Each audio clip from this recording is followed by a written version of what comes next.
Good morning all of you. आज आपण चलन हा अतिशय महत्त्वपूर्ण असा घटक पाहणार आहोत. आता सर्वप्रथम चलन म्हणजे काय? तर जेव्हा एका राशीची किंमत बदलते, तेव्हा तिच्याशी संबंधित दुसरी राशी सुद्धा जर बदलत असेल, तर अशा बदलाला चलन असे म्हणतात. आता उदाहरणार्थ आपण एक उदाहरण घेऊया. मी एक उदाहरण देतो, इथं दिवस देतो पहा. दिवस म्हणजे दिवसांची संख्या आणि खालच्या बाजूला त्या दिवसामध्ये वाचल्या जाणाऱ्या कथांची संख्या. छोट्या-छोट्या गोष्टींची पुस्तक असतात, त्या गोष्टींच्या पुस्तकांची संख्या. आता या ठिकाणी मी दिवसांना एक्स हे व्हेरिएबल मानलं आणि वाचलेल्या कथांची संख्येला वाय हे व्हेरिएबल मानलं. एक उदाहरण घेऊया. आता एक मुलगा एका दिवसामध्ये 2 कथा वाचतो. एका दिवसामध्ये तो 2 कथा वाचतो. 3 दिवसामध्ये तो 6 कथा वाचत असेल. 4 दिवसामध्ये तो 8 कथा वाचत असेल किंवा 9 दिवसामध्ये तो 18 कथा वाचत असेल. आता इथं थोडं ऑब्झर्वेशन करा. इथं एक्सची किंमत वाढत चालली आहे पहा. 1 वरून 3 झाली, 3 वरून 4, पुन्हा 4 वरून 9 आणि म्हणजे दिवसांची संख्या वाढत चालली आणि कथांची संख्या सुद्धा बघा 2 वरून 6, 6 वरून 8, 8 वरून 18 अशी वाढत चालली. म्हणजे पहिल्या राशीची किंमत जर वाढत असेल आणि त्याच प्रमाणामध्ये दुसऱ्या राशीची जर किंमत वाढत असेल, तर या ठिकाणी त्या उदाहरणामध्ये असणारं जे चलन असतं, त्याला आपण काय म्हणतो? समचलन. बघा, याला काय म्हणायचं? समचलन असं म्हणायचं. त्याला आपण इंग्रजीमध्ये डायरेक्ट व्हेरिएशन असं म्हणतो. एका राशीची किंमत वाढत असेल, तर त्याच तुलनेत किंवा त्याच प्रमाणामध्ये जर दुसऱ्या पण राशीची किंमत वाढत असेल, तर त्या राशीमध्ये समचलन असतं. आता इथं तुम्ही एक्स आणि वायचा जर भागाकार करून पाहिला, एक्सच्या किमतीचा आणि वायच्या किमतीचा, तर तो समान येतोय पहा. आता इथे एक्सची किंमत किती आहे? 1 आहे आणि त्याच्या खाली वायची किंमत किती दिली? 2. म्हणजे हे गुणोत्तर 1/2 येते. आता 2 नंबरच्या किमती बघूया. दुसऱ्या ठिकाणी एक्सची किंमत 3 आहे आणि वायची किंमत किती आहे? 6. इथं बघा 3 एके 3 आणि 3 दोन्ही 6. त्यानंतर पुन्हा पहा एक्स आणि वायचं गुणोत्तर. एक्सची किंमत 4 आहे आणि त्याच्या खाली वायची किंमत 8 आहे. इथं भागाकार करून पहा 4 एके 4 आणि 4 दोन्ही 8. आणि शेवटी अजून एक गुणोत्तर काढून बघूया. एक्स छेद वाय. इथं एक्सची किंमत 9 आहे आणि छेदामध्ये वायची किंमत किती आहे? तर 18 आहे. इथं अतिसंक्षिप्त रूप देऊन पाहूया. 9 एके 9 आणि 9 दोन्ही 18. म्हणजे तर तुमच्या एकंदरीत लक्षात आलं असेल, एक्स आणि वायचा जो भागाकार आहे, एक्स आणि वायचं जे गुणोत्तर आहे ते समान आहे पहा. प्रत्येक ठिकाणी तुम्हाला 1/2 पाहायला मिळते. आणि समान किंमत असली की आपण त्याला स्थिर असं म्हणतो. म्हणजे कोणतं गुणोत्तर स्थिर आहे? एक्स आणि वाय ह्या 2 चलाचं जे गुणोत्तर आहे ते कसं आहे? स्थिर आहे. म्हणजे इथे एकच तुम्ही लक्षात घ्या. जर 2 राशीमध्ये समचलन असेल, तर त्या ठिकाणी गुणोत्तर स्थिर असतं, भागाकार स्थिर असतं. मी थोडक्यात तुम्हाला लिहून देतो. स आणि पुढं लिहितो भा. भा याचा अर्थ काय रे? म्हणजे समचलन आणि भा म्हणजे भागाकार. समचलनात भागाकार स्थिर असतो. भा म्हणजे काय? समचलनात भागाकार स्थिर असतो. आता इथं विचारलं तुम्हाला चलनाचा स्थिरांक कोणता? तर सांगता आला पाहिजे. चलनाचा स्थिरांक म्हणजे एक्स आणि वायचा जो भागाकार समान आलाय का नाही त्याला आपण चलनाचा स्थिरांक म्हणतो. मग बघा प्रत्येक ठिकाणी मी असा राऊंड केलाय. हा चलनाचा स्थिरांक आहे 1/2. चलनाचा स्थिरांक म्हणजे काय? एक्स आणि वायचं जे गुणोत्तर प्रत्येक ठिकाणी समान येते त्याला आपण काय म्हणतो? चलनाचा स्थिरांक असं म्हणतो. आता एक्स आणि वाय या दोन चलामध्ये समचलन आहे हे आपण चिन्हामध्ये कसं लिहायचं? तर एक्स आणि वायच्या मध्ये असं चलनाचं चिन्ह द्यायचं पहा अशा पद्धतीचं. याचा अर्थ एक्स आणि वाय या दोन राशीमध्ये समचलन आहे आणि समचलनामध्ये भागाकार स्थिर असतो म्हणून एक्स आणि वायचा जो भागाकार आहे तो स्थिर आहे आणि त्या स्थिर अंकाला आपण के अक्षर वापरणार आहोत. केला आपण काय म्हणतोय? चलनाचा स्थिरांक. आणि याच्यावरून जर तुम्हाला चलनाचं समीकरण विचारलं तर फक्त के ची किंमत ह्यात टाकायची. आता के ची किंमत आपण 1/2 काढलेली आहे. आणि जर तुम्ही हे चलनाचं समीकरण झालं. ज्या समीकरणामध्ये एक्स आणि वाय या दोन चलाचा समावेश असतो त्या समीकरणाला आपण त्या चलनाचं समीकरण म्हणतो. मग x/y बरोबर 1/2 हे समीकरण आहे किंवा पर्यायात कधी-कधी थोडं वेगळ्या स्वरूपामध्ये असं तिरकस गुणाकार केला तर 2x आणि दुसरा तिरकस गुणाकार 1y नुसतं y लिहिलं. आता उजवीकडचं y डावीकडे आणल्यावर वजा y होणार. म्हणजे 2x वजा y बरोबर 0 हे सुद्धा काय होईल? तर चलनाचं समीकरण होईल. सगळ्यांना समचलन समजलेलं असेल. आता एक साधं उदाहरण घेतो. समचलनाचं आहे. समजा तुम्हाला असं दिलं m आणि n ही जी दोन चल आहेत ह्या दोघांमध्ये समचलन आहे. बघा. आता जर m ची किंमत 42 असेल तर n ची किंमत 14 असते पहा. आणि विचारलंय या उदाहरणामध्ये चलनाचा स्थिरांक किती? या उदाहरणामध्ये चलनाचा स्थिरांक किती?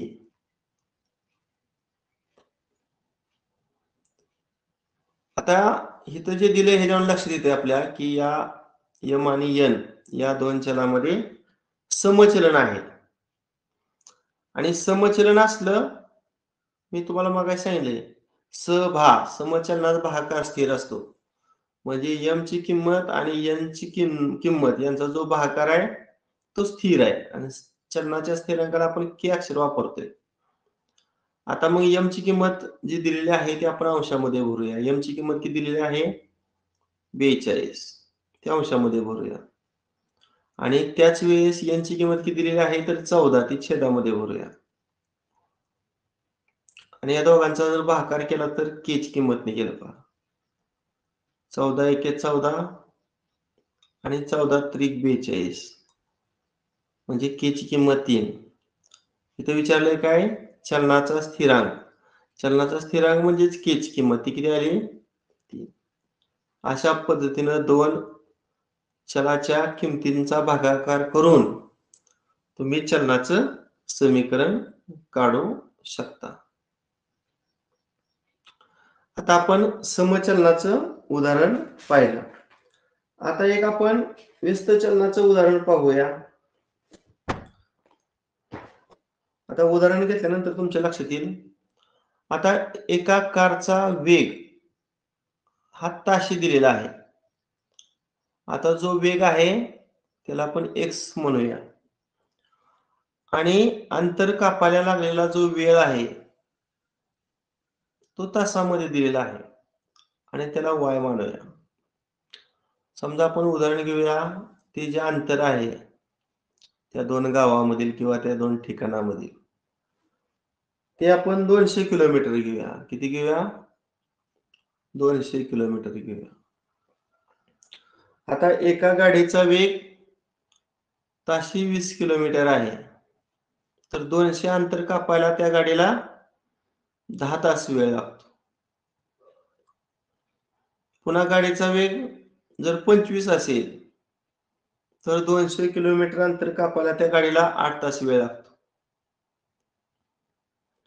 पुन्हा 50 किलोमीटर वेग झाला, तर 200 किलोमीटर अंतर ती गाडी फक्त 4 तासात कापेल.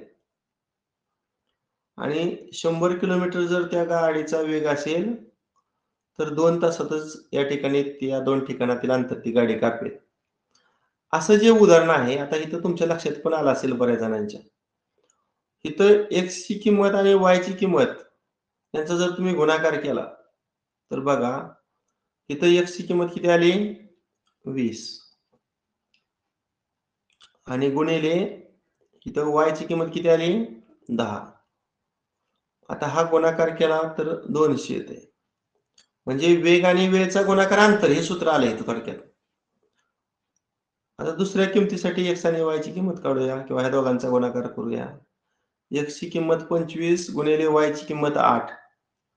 मग इथं मी लिहितो 25 गुणिले 8. इथं सुद्धा गुणाकार आला 200. त्यानंतर एक्स आणि वाय. आता एक्सची 50 घेऊया आणि वायची 4 घेऊया. म्हणजे इथं 50 आणि 4चा गुणाकार किती आला? तर 200. बघा हा गुणाकार सारखा तुम्हाला दिसतोय. पुन्हा एक्सची 100 घ्या, वायची 2 घ्या आणि करा गुणाकार.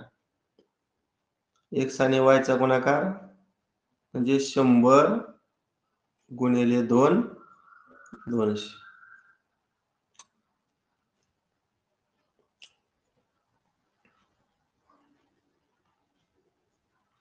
बघा इथं पण 200 आलेला आहे गुणाकार.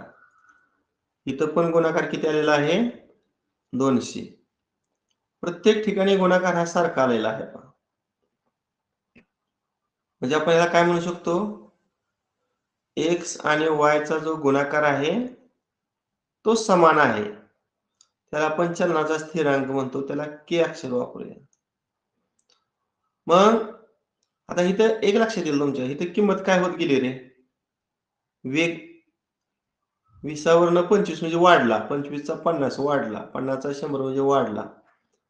आणि वेळ बघा बरं. सुरुवातीला वेळ 10 तास होती. पुन्हा 8 तास, पुन्हा 4 तास, 2 तास. म्हणजे वेग वाढत गेला आणि वेळ कमी होत गेला. म्हणजे एका राशीची किंमत जर वाढत असेल आणि त्याच प्रमाणामध्ये दुसऱ्या राशीची जर किंमत कमी होत असेल. मगाशी कसं होतं, एक राशी वाढली की त्या प्रमाणात दुसरी राशी वाढत होती. मात्र इथं उलट आहे. एक राशी वाढते आणि त्या तुलनेमध्ये दुसरी राशी काय होते? कमी होते. मग या उदाहरणामध्ये जे चलन असतं तो चलनाचा प्रकार आहे त्याला म्हणायचं व्यस्त चलन. काय म्हणायचं त्याला? व्यस्त चलन. आपण इंग्रजीमध्ये त्याला इनव्हर्स व्हेरिएशन असं म्हणणार आहे. Inverse variation. मग व्यस्त चलनामध्ये काय सारखं आहे? इथं पाहिलं गुणाकार. मी थोडक्यात मगाशी जसं भा म्हणलं का नाही? समचलनात भागाकार स्थिर असतो. तसे तर वेळ गु याचा अर्थ व्यस्त चलनामध्ये गुणाकार सारखा असतो. व्यस्त चलनामध्ये गुणाकार सारखा असतो. सर्वांना समचलन आणि व्यस्त चलन समजलेलं असेल. ठीक आहे.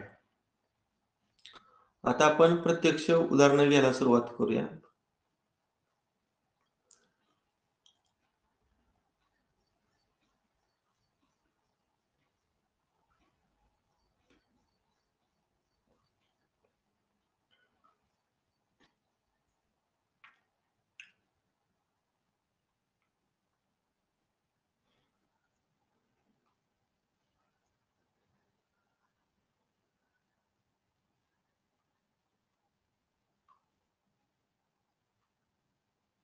बघा पहिलंच उदाहरण.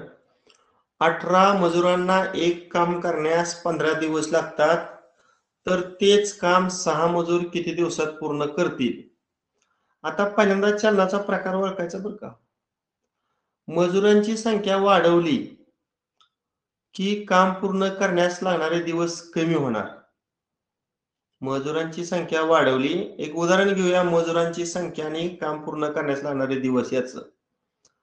आता समजा एक काम पूर्ण कराय एका व्यक्तीला 20 दिवस लागतायत. म्हणजे जर 20 मजूर असतील, तर काम एका दिवसात पूर्ण होणार आहे. 10 मजूर असतील तर ते काम 2 दिवसात पूर्ण होणार आहे.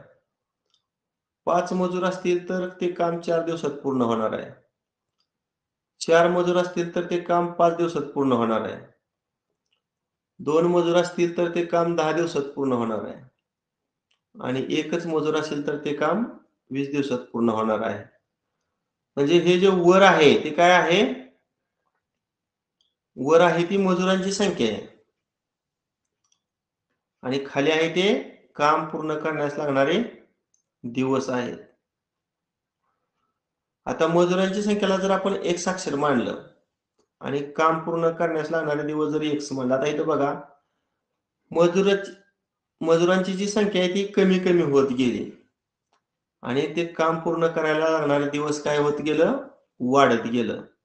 म्हणजे मजुरांची संख्या जर वाढवली किंवा मजुरांची संख्या जर कमी करत गेलो तर दिवसांची संख्या वाढत जाते. म्हणजे एक राशी वाढली की दुसरी राशी कमी होते. असं जे उदाहरण आहे, या उदाहरणामध्ये कोणतं चलन असतं? व्यस्त चलन असतं. काय असतं? व्यस्त चलन. आणि मी तुम्हाला सांगितलं व्यस्त चलनामध्ये काय समान असतो? तर व्यस्त चलनामध्ये गुणाकार समान असतो. व्यस्त चलनामध्ये गुणाकार समान असतो. आता मग व्यस्त चलनामध्ये गुणाकार स्थिर असतो हे आपल्याला माहित आहे. मग मी मजुरांची जी संख्या आहे किंवा मी मजूर म्हणतो त्याला x मानतो.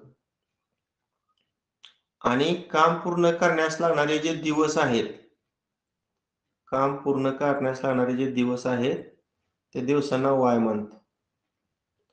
आता सुरुवातीलाच बघा मजुरांची संख्या किती दिलेली आहे? 18. म्हणजे x ची किंमत 18 घेतो. आणि काम पूर्ण करण्यास लागणारे दिवस किती दिलेले आहेत? 15. म्हणजे y ची किंमत 15 घेतो. आता पुढच्या वाक्यामध्ये तेच काम 6 मजूर, म्हणजे मजुरांची संख्या किती आहे? 6. आणि किती दिवसात काम पूर्ण करतील आणि दिवस विचारलेले आहेत. म्हणजे इथं y ची किंमत काढायची आहे. असं एक छोटंसं तुम्ही सारणी जर तयार केली तर तुम्ही पटकन y ची किंमत काढू शकता. पटकन y ची किंमत काढू शकता.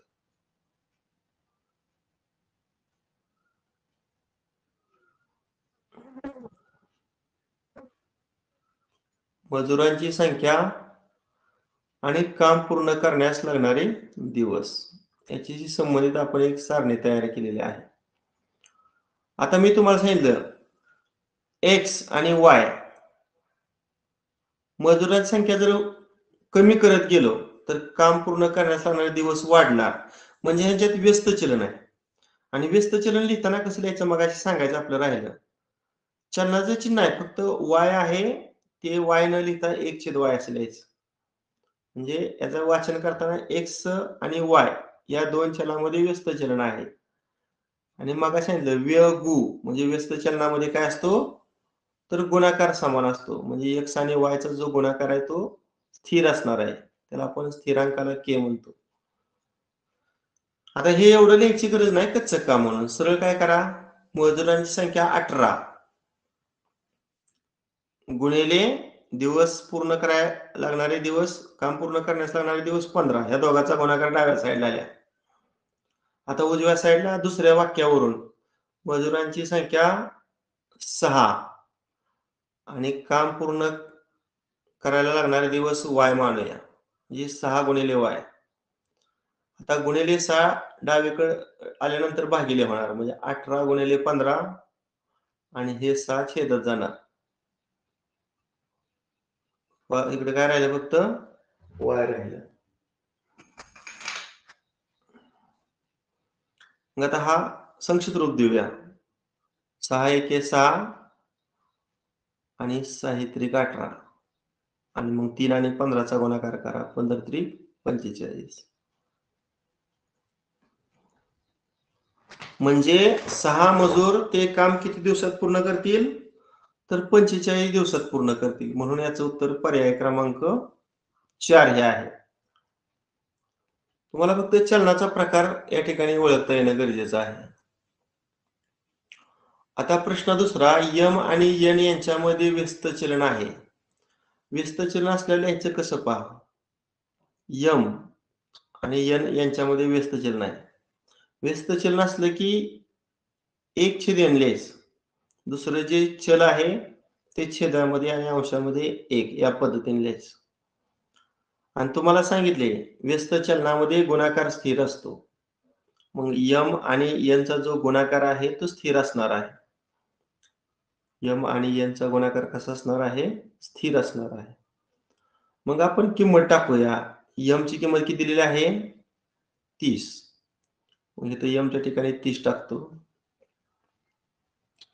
आणि n ची किंमत किती दिलेली आहे? 5.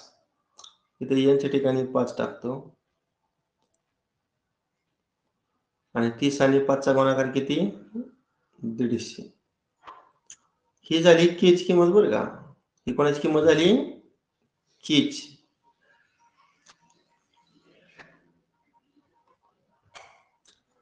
आता हे मूळचं समीकरण लिहितो आणि त्या समीकरणामध्ये k ची फक्त किंमत टाकायची. समीकरण काय आहे आपलं? m गुणिले n बरोबर k.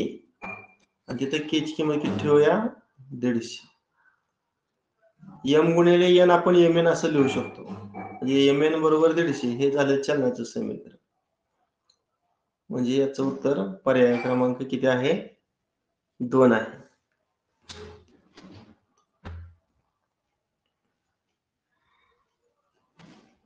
तिसरा प्रश्न, 60 दिवसात संपणारे काम 36 दिवसात पुरे करायचे असल्यास मजुरांची संख्या पूर्वीच्या किती पट करावी? असा प्रश्न आहे पहा. आता इथं मी मजुरांची संख्या लिहितो किंवा नुसतं मजूर लिहितो. मजूर. आता मजुरांच्या संख्येला मी x हे व्हेरिएबल वापरतो आणि काम पूर्ण करायला लागणारे जे दिवस आहेत, काम पूर्ण करायला लागणारे जे दिवस आहेत त्या दिवसांना मी y म्हणतो पहा. मजुरांची संख्या x आणि काम पूर्ण करायला लागणारे दिवस काय मानूया? y. आता बघा 60 दिवसात संपणारे काम, दिवसांची संख्या किती दिली? 60. 60 दिवसात संपणारे काम 36 दिवसात पूर्ण करायचे. म्हणजे इथं दिवस फक्त दिलेले आहेत आणि मजुरांची संख्या दिलेली नाही. मग आपण असं करूया, 60 दिवसात काम पूर्ण करण्यास लागणाऱ्या मजुरांची संख्या x1 मानूया आणि 36 दिवसात काम पूर्ण करण्यास लागणाऱ्या मजुरांची संख्या मी x2 मानतो. आता हे तुमच्या लक्षात असलं पाहिजे, मजूर वाढवलं की दिवस कमी लागणार. म्हणजे या दोन राशीमध्ये व्यस्त चलन आहे. या दोन राशीमध्ये काय आहे? व्यस्त चलन आहे. आणि व्यस्त चलनामध्ये काय स्थिर असतो? गुणाकार स्थिर असतो. म्हणजे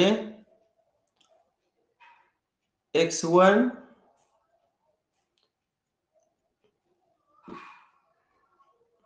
एकच मिनिट. 60 दिवसात संपणारे काम 36 दिवसात पुरे करायचे असल्यास मजुरांची संख्या पूर्वीच्या किती पट करावी? म्हणजे इथं मजुरांची संख्या वाढवली की लागणारे दिवस कमी होणार आहेत. बरोबर आहे. मग व्यस्त चलन आहे आणि व्यस्त चलनात गुणाकार स्थिर असतो. म्हणजे x आणि y चा गुणाकार करू. म्हणजे x1 गुणिले 60 आणि पुन्हा x2 गुणिले 36. आता तिकडचं x2 इकडे आल्यावर छेदात होणार आणि डावीकडचं 60 तिकडे गेल्यानंतर छेदात होणार. आता इथं जर सिम्प्लिफाय केलं तर 12च्या पड्यात आहे बघा, 36 आणि 60. 12 त्रिक 36 आणि 12 पंचे 60. आता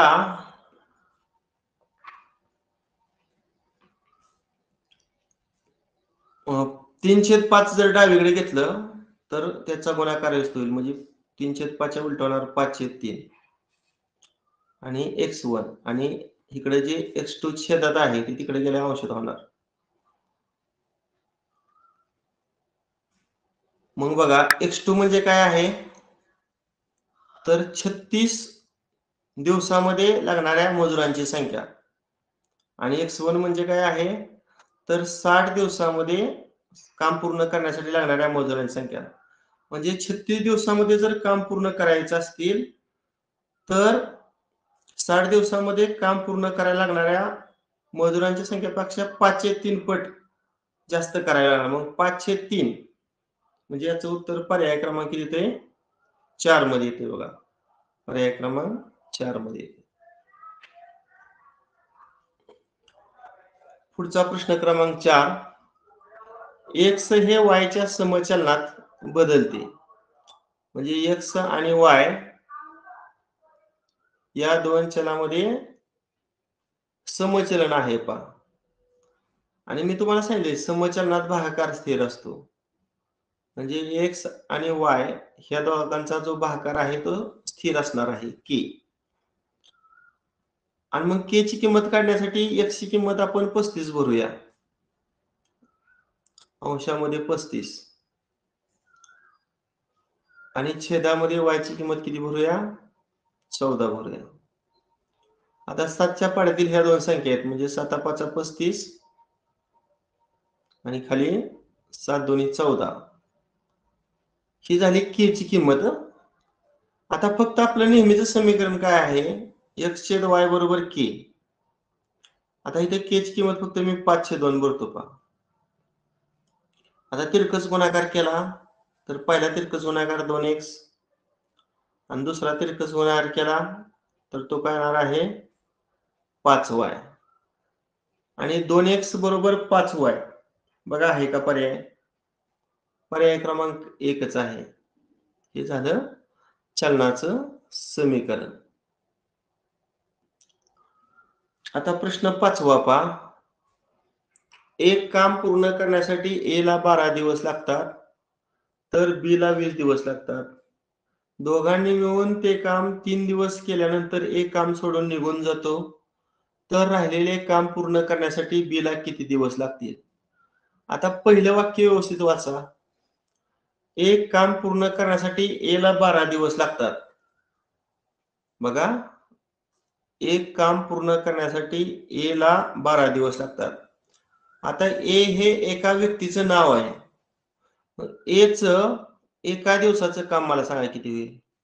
A या व्यक्तीचं एका दिवसाचे काम किती?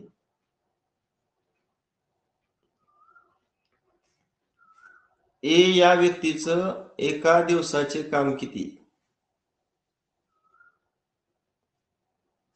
त्याला काम पूर्ण करायला 12 दिवस लागतात. म्हणजे त्या कामाचा 12वा भाग एका दिवसात पूर्ण होणार. म्हणजे 1/12.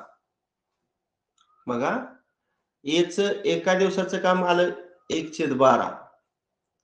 आता दुसऱ्या वाक्यावरून Bचं एक दिवसाचं काम काढूया. B ला तेच काम पूर्ण करायला 20 दिवस लागतात. B या व्यक्तीला ते काम पूर्ण करायला 20 दिवस लागतात. मग B या व्यक्तीचं मी एका दिवसाचं काम काढतो. B या व्यक्तीचं एका दिवसाचे काम काढतो. त्याला 20 दिवस लागतात. म्हणजे एका दिवसात त्या कामाचा 20वा भाग फक्त पूर्ण होणार. म्हणजे Bचं एका दिवसाचं काम काय येणार? 1/20. आता मी त्या दोघांचं एका दिवसाचं काम काढतो. A आणि B या दोघांचं एका दिवसाचं काम. A व B या दोघांचं एका दिवसाचे काम.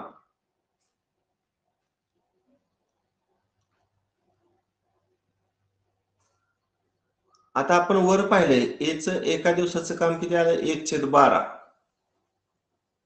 आणि Bचं एका दिवसाचं काम आलं 1/20.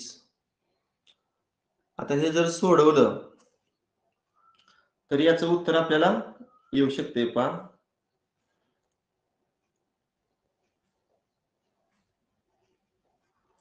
तिरकस गुणाकार करून पहा. 20 × 20. दुसरा गुणाकार 12 × 12. आणि छेदाचा गुणाकार 12 × 20 240. आता वर बेरीज झाली 32 आणि खाली 240 आहे. म्हणजे 32 240 ह्याला जर अतिसंक्षिप्त रूप दिलं ते 16 न भाग जातोय. 16 दुनी 32 आणि खाली 16 एके 16 आणि 16 पंचे 80. म्हणजे ए आणि बी च एका दिवसाचं काम आलं 2/15. ए आणि बी च एका दिवसाचं काम आलं 2/15.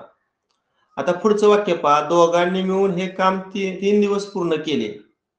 मग दोघांचं एका दिवसाचं काम जर 2/15 असेल तर त्या दोघांनी मिळून हे काम 3 दिवस पूर्ण केलेलं आहे. मग ए आणि बी च मी 3 दिवसाचं काम काढतो. ए आणि बी च मिळून मी 3 दिवसाचे काम काढतो. मग 2/15 ला 3 न गुणूया. वरचा गुणाकार 6 आणि खाली किती येणार 15. म्हणजे ए आणि बी या दोघांचं जर तुम्ही 3 दिवसांचं काम काढलं तर 6/15. ह्याला पुन्हा अतिसंक्षिप्त रूप दिलं 3 दुनी 6 आणि 3 पाची 15. म्हणजे 2/5 असं आलं पहा. 2/5 असं आलं. आता मी वर लिहितो, थोडी जागा कमी पडते त्यामुळं.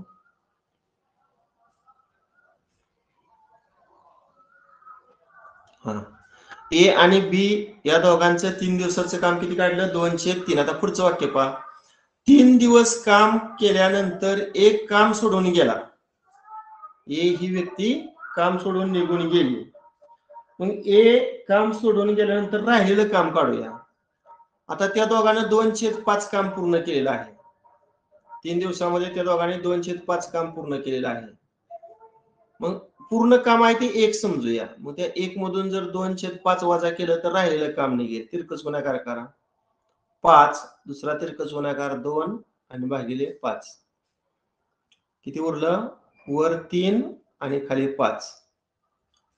म्हणजे एक काम सोडून गेल्यानंतर जे राहिलेलं काम आहे ते 3/5 आलं पहा. किती आलं 3/5. आणि विचारले ते काम पूर्ण करायला बीला किती दिवस लागतील. ते काम करायला बीला किती दिवस लागतात. आता वर सांगितलं बीला एक काम करायला 20 दिवस लागतात. मग त्या 20 न 3/5 ला गुणूया. इथं बघा 20 ला जर 5 न भागलं तर 5 चोक 20 आणि वरच्या 3 ह्याला गुणलं तर 4 आणि 3 चा गुणाकार किती येणार 12. म्हणजे ते काम पूर्ण करायला बीला किती दिवस लागतील तर 12 दिवस लागतील. म्हणून याचं उत्तर पर्याय क्रमांक 3 हे आहे. ठीक आहे. अशा पद्धतीनं ही नमुना उदाहरणं होती पहा. समचलन आणि व्यस्त चलन या उपघटकावर आधारित. आता आपण प्रत्यक्ष स्वाध्याय 11.3 सोडवणार आहोत. ए व बी या दोन चलामध्ये समचलन आहे पहा. ए आणि बी या दोन चलामध्ये समचलन आहे. आणि आपणा सर्वांना माहित आहे समचलनामध्ये भागाकार स्थिर असतो. सभा म्हणजे ए आणि बी चं जे गुणोत्तर आहे ते स्थिर असतं. त्याला आपण के असं म्हणतो. आता ए ची किंमत तुम्हाला दिलेली आहे किती तर 2.5. ते आपण अंशामध्ये भरूया. आणि बी ची किंमत दिलेली आहे 5. ती छेदामध्ये भरूया. आता याला अतिसंक्षिप्त रूप दिलं तर 2.5 आणि 5. 2.5 एके 2.5 आणि 2.5 ची दुप्पट आहे बघा 5. म्हणजे के ची किंमत आली 1/2 आणि 1/2 ला जर संक्षिप्त रूप दिलं तर 0.5 येते. बघा आहे का पर्याय? पर्याय क्रमांक 2 आहे. पर्याय क्रमांक 2 आहे. हे सोपं आहे.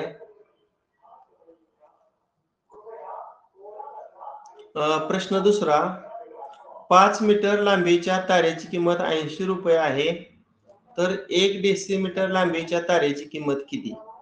आता हे सूत्र तुम्हाला माहित पाहिजे. मी काल पण सांगितलं मिली, मिलीच्या डावीकडे सेंटी, सेंटीच्या डावीकडे डेसी, मिली सेंटी डेसी. पुन्हा ग्रॅम मीटर लिटर मधलं मी मीटर घेतो. मीटरच्या डावीकडे डेकामीटर. त्याच्या डावीकडं हेक्टोमीटर आणि सगळ्यात डावीकडं किलोमीटर. हे माहित पाहिजे तुम्हाला. Millimetre, centimetre, decimetre, metre, decametre, hectometre आणि किलोमीटर. आता इथं एका ठिकाणी एकक आहे मीटर आणि एका ठिकाणी आहे डेसिमीटर. मग आपल्याला मीटरचं डेसिमीटर मध्ये करावं लागणार आहे. आता 5 मीटर आहे, मग मीटरच्या घरामध्ये 5 लिहूया आणि त्याचं डेसिमीटर मध्ये करायचे, मग डेसिमीटरच्या घरामध्ये 0 लिहूया. मग याचा अर्थ काय झाला, तर 5 मीटर बरोबर 50 डेसिमीटर. बघा, 5 मीटर बरोबर 50 डेसिमीटर. मग आता इथं मी लिहितो 50 डेसिमीटर. तारेची किंमत किती आहे, 80 रुपये आहे. तर 1 डेसिमीटर ची किंमत किती. आता लांबी वाढली की किंमत वाढणार, म्हणजे इथं समचलन आहे. मग समचलन असलं की समजा तारेची जी लांबी आहे त्याला आपण एक्स अक्षर मानूया आणि जी किंमत आहे त्याला वाय अक्षर मानूया. म्हणजे तर एक्स आणि वाय चा भागाकार सारखा येणार. म्हणजे 50/80 हे एक्स आणि वाय चं गुणोत्तर आणि पुन्हा 1/y हे दुसरं. आता तिरकस गुणाकार केला तर पहिला तिरकस गुणाकार 50y आणि दुसरा तिरकस गुणाकार किती येणार, 80. आता डावीकडचं 50 तिकडे गेल्यावर भागिले होणार, म्हणजे 80/50. बघा, ह्या 0ला हा 0 गेला. 5 एके 5, 3 0 30, 5 30. 1.6 किंवा 1.60, म्हणजे याचं उत्तर पर्याय क्रमांक किती येते, 2 येते. समचलनाचं उदाहरण आहे आणि समचलनामध्ये भागाकार स्थिर असतो. फक्त तुम्हाला मीटरचं डेसिमीटर मध्ये करता आलं पाहिजे. पुढचा प्रश्न क्रमांक 3.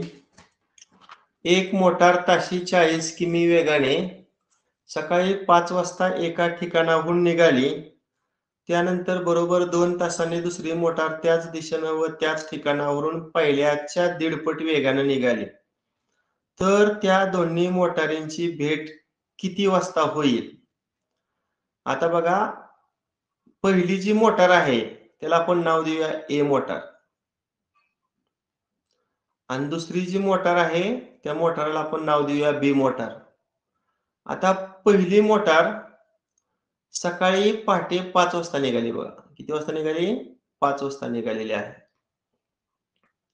आणि दुसरी जी मोटार आहे त्यानंतर 2 तासांनी, म्हणजे 5 2 मिळवा, किती वाजता निघालेली आहे, तर 7 वाजता निघालेली आहे. बघा, पहिली मोटार पहाटे 5 वाजता निघालेली आहे आणि दुसरी मोटार कार त्यानंतर 2 तासांनी म्हणजे 7 वाजता निघालेली आहे. आता पहिल्या मोटारीचा जो वेग आहे तो किती आहे, 40 किलोमीटर प्रति तास. आणि दुसरी जी मोटार आहे ती त्याच दिशेने निघालेली आहे, पण पहिल्या मोटारीच्या दीडपट वेग आहे. मग 40 ला 1.5 न गुणलं तर किती होते बघा, दीडपट म्हणजे 3/2 पट ना. मग 40 ला जर 2 न भागलं तर 20 आणि 20 तरी किती येणार, 60. म्हणजे दुसऱ्या मोटारीचा वेग किती आहे रे, 60 आहे. ए मोटारीचा वेग 40 किलोमीटर प्रति तास इतका आहे आणि बी मोटारीचा वेग ताशी 60 किलोमीटर इतका आहे. आता ए मोटार 5 वाजता निघालेली आहे आणि बी मोटार 7 वाजता निघालेली आहे. एक आपण असं करूया, आता ह्या ज्या दोन्ही मोटारी आहेत 2 तासामध्ये त्यांनी कापलेलं अंतर काढूया. आता ए मोटारीनं 2 तासात किती अंतर कापलेलं असेल रे, वेग 40 आहे म्हणजे एका तासात 40 किलोमीटर आणि 2 तासामध्ये 40 दुनी 80 किलोमीटर. म्हणजे 2 तासामध्ये पहिल्या मोटरीनं 80 किलोमीटर अंतर कापलेलं आहे. म्हणजे 7 वाजता, आता मी इथं ए मोटार लिहितो आणि इथं बी मोटार लिहितो. मला सांगा 7 वाजता ए या मोटारीनं किती अंतर कापलेलं आहे? 80 किलोमीटर अंतर कापलेलं आहे. आणि बी मोटार 0. 2 तासांना बी मोटार उशिरा 2 तास निघाले ना, म्हणजे 7 वाजता या ठिकाणी बी मोटार जाणार आहे. त्यामुळं एचं 2 तास म्हणजे 5 आणि 2 7 वाजता ए मोटारीनं 80 किलोमीटर अंतर कापलेलं आहे आणि बी मोटारीनं 0 किलोमीटर अंतर कापलेलं आहे. पुन्हा मी 8 वाजता काढतो बघा. बघा, ए मोटारीचा जो वेग आहे तो तुम्हाला सांगितलाय 40 आहे आणि बी मोटारीचा वेग हा 60 सांगितलाय.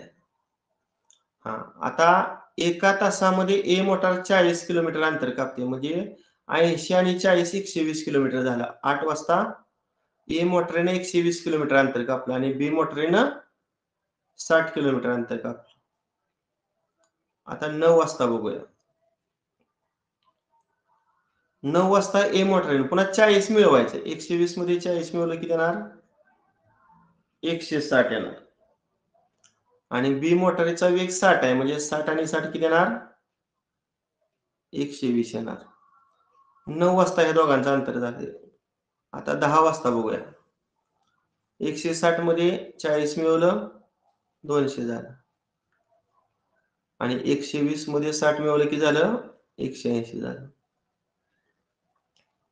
आता सकाळी 11 वाजता त्या दोघांना कापलेलं अंतर बघूया. 200 मध्ये 40 मिळवा 240 आणि 180 मध्ये 60 मिळवा 240. आता इथं बघा दोघांचं अंतर सारखं झालं.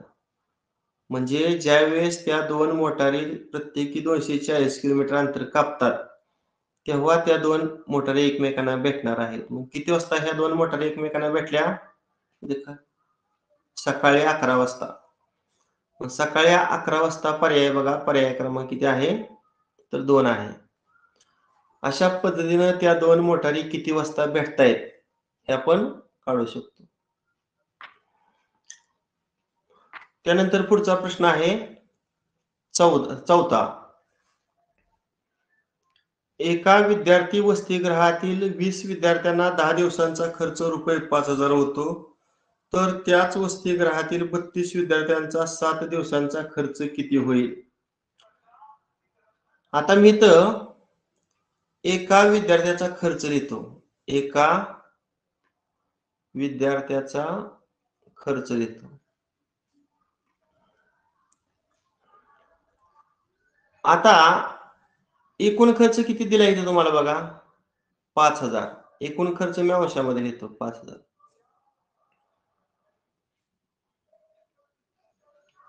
आता इथं काय लिहिलंय बघा? 10 दिवस. किती लिहिलंय? 10 दिवस आणि विद्यार्थी किती आहेत? 20. म्हणजे आपण विद्यार्थी किती समजूया रे? 10 दिवस 20 विद्यार्थी. म्हणजे एका दिवसाला जर 20 विद्यार्थी धरलं, तर 10 दिवसांचं विद्यार्थी किती झालं? 200. म्हणजे 200 न भागूया. बघा, म्हणजे 5,000 खर्च 200 विद्यार्थ्यांचा आहे. तर एका विद्यार्थ्याचा जर खर्च काढायचा असेल, तर हा भागाकार करणं आपल्याला गरजेचं आहे. ह्या 2 शून्याला हे 2 शून्य गेलं आणि 50च्या जर निम्मं काढलं तर ते 25 येणार आहे. म्हणजे एका विद्यार्थ्याचा हा एका दिवसाचा खर्च आला. एका विद्यार्थ्याचा एका दिवसाचा खर्च किती आला? 25 रुपये. समजते का तुम्हाला? वर 5,000 एकूण खर्च आहे आणि खाली विद्यार्थ्यांची संख्या आहे. 10 दिवसाचा 20 विद्यार्थ्याचा खर्च दिलाय. म्हणजे 10 दिवसाला 20 विद्यार्थी, मग एकूण विद्यार्थी किती? एका दिवसाला जर 20 धरलं, तर 10 दिवसाचं 20 गुणिले 10 200 विद्यार्थी झालं. म्हणून 5,000ला मी 200 ने काय केलं? भागलं. तर एका विद्यार्थ्याचा एका दिवसाचा खर्च 25 रुपये आलेला आहे. आता विचारले त्याच वसतिगृहातील 32 विद्यार्थ्यांचा. आता मी 32 विद्यार्थ्यांचा खर्च काढतो. पण हा 32 विद्यार्थ्यांचा खर्च मी सुरुवातीला एका दिवसाचा काढतो. 32 विद्यार्थ्याचा एका दिवसाचा खर्च काढतो. एका विद्यार्थ्याचा एका दिवसाचा खर्च जर ₹25 असेल, तर 32 विद्यार्थ्याचा एका दिवसाचा खर्च काढण्यासाठी 32ला 25 न गुणायचं. मग 25 दुनी 50, चला 5, 25 त्रिक 75 आणि 5 80. 800 आलं बघा. म्हणजे 32 विद्यार्थ्यांचा एका दिवसाचा खर्च ₹800, पण तुम्हाला 7 दिवसांचा खर्च विचारलेला आहे. मग 7 दिवसांचा जर 32 विद्यार्थ्यांचा खर्च काढायचा असेल, तर 7 न ह्या 800 ला गुणावं लागेल. 7 न ह्या 800 ला जर गुणलं बघा, 7 8 56 आणि त्याच्यावर 2 शून्य 5700 हे उत्तर येते. बघा आहे का उत्तर 5700? आहे. पर्याय क्रमांक 4 मध्ये आहे. माझ्याकडून काय झालेलं आहे, चुकून एक अंक वाढलेला आहे. हे मी खोडून टाकतो. इथं 5700 आहे, म्हणून याचं उत्तर पर्याय क्रमांक 4 हे आहे. त्यानंतर प्रश्न 5वा. एक मोटार ताशी 45 किमी वेगानं काही वेळामध्ये काही अंतर पार करते. त्या अंतराच्या 4/3 पट अंतर तेवढ्याच वेळात पार करण्यासाठी मोटारीचा वेग ताशी किती किलोमीटरनं वाढवावा लागेल? आता तुम्हाला काय दिलेलं आहे, तर वेग दिलेला आहे पहा, वेग. मग वेगाला मी x हे व्हेरिएबल वापरतो. वेगाला x हे व्हेरिएबल वापरलेलं आहे. आणि त्याच्या खाली मी अंतर लिहितो. अंतर. अंतराला समजा आपण नेहमीप्रमाणे y हे व्हेरिएबल वापरतो. आता पहिलं वाक्य वाचा. एक मोटार ताशी 45 किमी वेगानं, म्हणजे वेग दिलेला आहे 45. वेग दिलेला आहे 45. काही वेळामध्ये काही अंतर कापते. काही अंतर कापते. आता अंतर दिलेलं नाही, त्यामुळे आपण y मानूया. हां. त्या अंतराच्या 4/3 पट अंतर. आता 4/3 पट अंतर म्हणजे y ची 4/3 पट घ्यावी. म्हणजे y ला 4/3 न गुणलं. म्हणजे नवीन अंतर किती झालं? 4/3 y झालं. नवीन अंतर किती झालं? 4/3 y. त्या अंतराच्या 4/3 पट अंतर तेवढ्याच वेळात पार करण्यासाठी मोटारीचा वेग कितीनं वाढवावा लागेल? पण अगोदर आपण x ची किंमत काढूया. तिथं वेग काढायचा आहे. आता तुम्हाला वेग आणि अंतर यांच्यामधलं चलन महत्वाचं माहित पाहिजे. वेग वाढवला की अंतर वाढणार? वेग वाढवला की अंतर वाढणार. वेग कमी केला की अंतर कमी होणार. मग वाढीस वाढ म्हणल्यावर इथं कुठलं चलन आहे? तर इथं समचलन आहे. कोणतं चलन आहे? तर समचलन आहे. आणि समचलनामध्ये भागाकार स्थिर असतो पहा. म्हणजे x आणि y चा जो भागाकार आहे तो स्थिर असणार आहे. मग बघा, x ची किंमत 45 टाकूया, छेदामध्ये y टाकूया. पुन्हा x ची किंमत x टाकूया आणि छेदामध्ये 4/3 y. आता ह्या छेदातल्या y ला हे छेदातलं y कॅन्सल झालं. जर तुम्ही तिरकस गुणाकार केला तर एका बाजूला x राहते आणि दुसऱ्या बाजूला 45 आणि 4/3 चा गुणाकार येते. आता 3 न 45 ला भागूया. 3 एके 3, 3 एके 3, 3 पाची 15 आणि 15 चोक किती आलं? 60 आलं. 5 60. बरीच जण काय करतात, मग 60 उत्तर लिहितात. पण हे 60 उत्तर चुकीचं आहे. इथे काय सांगितलंय, मोटारीचा वेग किती किलोमीटरनं वाढवावा लागेल? प्रश्न नीट वाचा. मोटारीचा वेग किती किलोमीटरनं वाढवावा लागेल? आता सुरुवातीला वेग 45 होता. आताचा वेग x ची किंमत आपण 60 काढली. मग कितीनं वेग वाढवला? तर ह्या 60 मधून 45 वजा करावं लागणार आहे. आणि ते उत्तर येतंय 15. म्हणजे वेग 15 न वाढवावा लागेल. म्हणजे याचं उत्तर पर्याय क्रमांक किती आहे? 3 आहे. पर्याय क्रमांक 3 आहे. त्यानंतर पुढचा प्रश्न क्रमांक 6. 20 कामगार रोज 6 तास काम करून 35 वस्तू तयार करतात. तेवढ्याच वस्तू तयार करण्यासाठी 15 कामगारांना रोज किती तास जास्त काम करावे लागेल? बघा. आता इथं सरळ काय करूया? कामगारांची संख्या, रोज काम करायला लागणारे तास आणि तयार केलेल्या वस्तूंची संख्या, तयार केलेल्या वस्तूंची संख्या यांचा गुणाकार आपण या ठिकाणी लिहूया. म्हणजे थोडक्यात 20 गुणिले 6 आणि गुणिले 35 या तिघांचा गुणाकार करूया. आता उजव्या बाजूला दुसऱ्या वाक्यामध्ये, पहिल्या वाक्यामध्ये 20 कामगार होतं, दुसऱ्या वाक्यामध्ये 15 कामगार आहेत. मग इथं कामगार संख्या 15 लिहितो. इथं रोज 6 तास काम करायला लागत होतं आणि इथं काम करायला लागणारे तास x मानूया आणि वस्तू तेवढ्याच. म्हणजे मगाशी 35 वस्तू होत्या, आता पण 35च आहे, त्यामुळे इथं 35 लिहिलं. आता बघा, ह्या 35 ला हे 35 कॅन्सल झालं. आता डावीकडे राहिलं 20 गुणिले 6. तिकडे जे गुणिले 15 आहे तिकडे आल्यावर भागिले गेलं. आता इकडे फक्त x उरते. आता इथं 5 न भाग होते बघा. 5 त्रिक 15 आणि इथं 5 20. आता वरचा गुणाकार करून बघा. 4 आणि 6 चा गुणाकार 24 आणि छेदामध्ये 3 आणि 3च्या पाड्यात 24 आहे. 3 8 24. म्हणजे 8 तास उत्तर येते. 8 तास. मग बरेच जण 8 तास म्हणले की पर्याय क्रमांक 1 लिहितात. परंतु हे सुद्धा उत्तर चुकीचं आहे. इथं काय म्हणते, रोज किती तास काम जास्त करावे लागेल? आता सुरुवातीला तो किती तास काम करत होता? 6 तास काम करत होता.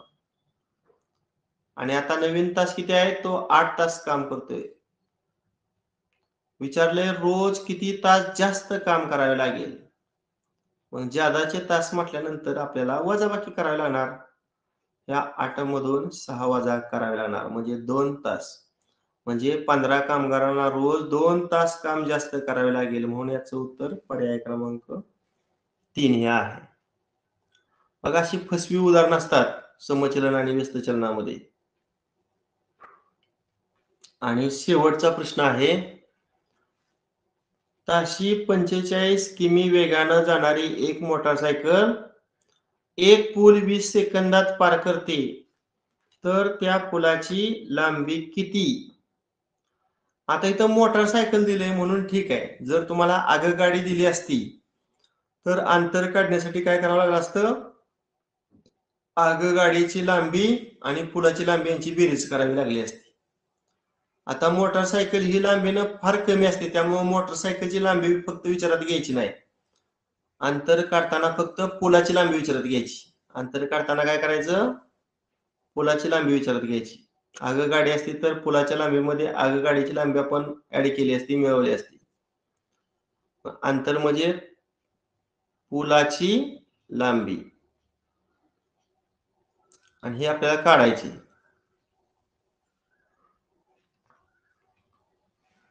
आता इथं वेग दिलेला आहे पहा, वेग किती दिलेला आहे? 45 किलोमीटर प्रति तास. तासाला आपण आवर लिहितो. 45 किलोमीटर प्रति तास. आता आपण काय करूया, कारण उत्तर मीटर मध्ये दिलेले आहेत आणि वेळ सेकंदात दिलेले आहे, त्यामुळं किलोमीटर प्रति तास याचं रूपांतर आपण मीटर प्रति सेकंद मध्ये करूया. तुम्हाला यापूर्वी पण मी सांगितलेलं आहे बघा, 1 किलोमीटर प्रति तास हे लिहिताना आपण कसं लिहितो? अंशामध्ये 1 किलोमीटर लिहितो आणि छेदामध्ये 1 तास लिहितो. आता 1 किलोमीटर मध्ये किती मीटर असतात? 1000 मीटर असतात. आणि एका तासामध्ये किती सेकंद असतात? तर 3600 सेकंद असतात. आता ह्या 2 शून्याला हे 2 शून्य घालवलं आणि 5 न जर भागलं, 5 दोन्ही 10 आणि खाली 5 एके 5, 5 न नाही, मला वाटतं 2 न घालावं लागलं. हा, बे पंचे 10 आणि खाली बे बे बॅटी 16 म्हणजे काय झालं रे 5/18 मीटर प्रति सेकंद. हे लक्षात ठेवायचं. म्हणजे किलोमीटर प्रति तास याचं रूपांतर जर मीटर प्रति सेकंदामध्ये करायचं असेल तर 5/18 न गुणायचं. हे कायम लक्षात ठेवा. 5/18 किलोमीटर प्रति तासाचं जर मीटर प्रति सेकंद मध्ये रूपांतरण करायचं असेल तर 5/18 न गुणायचं. 5/18 लक्षात आहे का? बघा 5/18 लक्षात ठेवा. आता मी 45 ला 5/18 न गुणणार आहे. आता बघा इथं 45 ला मी 5/18 न गुणतो. 5/18 न गुणतो. आता इथे 9 न भाग आलो तो 9 दुनी 18 आणि वर 9 पाचा 45 वरचा गुणाकार 5 पाचा 25 आणि खाली 2 म्हणजे वेगाला 25/2 मीटर प्रति सेकंद. त्याला 25/2 मीटर प्रति सेकंद आला. आता वेळ तर तुम्हाला दिलेलाच आहे. किती सेकंद दिलेला आहे वेळ? तर 20 सेकंद दिलेली आहे वेळ. 20 एस म्हणजे सेकंद. आता आपल्याला पुढची लांबी म्हणजे अंतर काढायची आहे. मग अंतर काढण्याचं सूत्र तर तुम्हाला माहितीच आहे. अंतर बरोबर वेग गुणिले वेळ. अंतर बरोबर वेग गुणिले वेळ. मग वेग आताच आपण काढला 25/2 आणि वेळ आहे 20 सेकंद. आता सिंप्लिफाय करू. बे 10 20 आणि 25 आणि 10 चा गुणाकार 25 10 250 आणि एकक काय येणार मीटर. 250 मीटर म्हणजे याचं उत्तर काय आहे? पर्याय क्रमांक 3 हे आहे. किलोमीटर प्रति तासचं रूपांतर मीटर प्रति सेकंद मध्ये करताना 5/18 न गुणायचं. हे लक्षात ठेवा. अशा पद्धतीनं आजच्या तासिकेला आपण चलन आणि चलन या प्रकरणामध्ये समचलन आणि व्यस्त चलन. समचलनामध्ये भागाकार स्थिर असतो.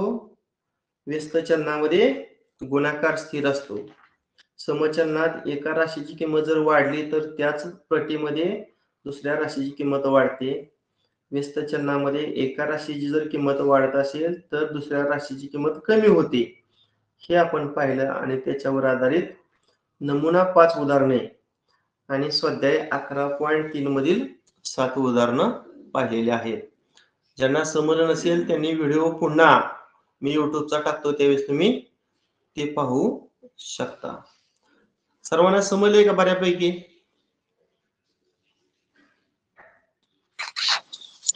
हो सर. हा. आता मी बुद्धिमत्तेची नेहमीप्रमाणे एक काय टाकतोय टेस्ट टाकतोय. आज मी 4थी बुद्धिमत्तेची टेस्ट टाकतोय. याच्या अगोदरच्या 3 तुम्ही सोडवलेल्या आहेत. दिवसभरामध्ये तुम्हाला ज्यावेळेस वेळ मिळेल तेव्हा अर्धा तास लावून सोडवा आणि संध्याकाळी 9 नंतर मी उत्तर सूची टाकतो. 9:30 पर्यंत तुम्ही ती चेक करून मला मार्क्स पाठवू शकता. ठीक आहे, बस करूया. Okay bye. बाय. चांगला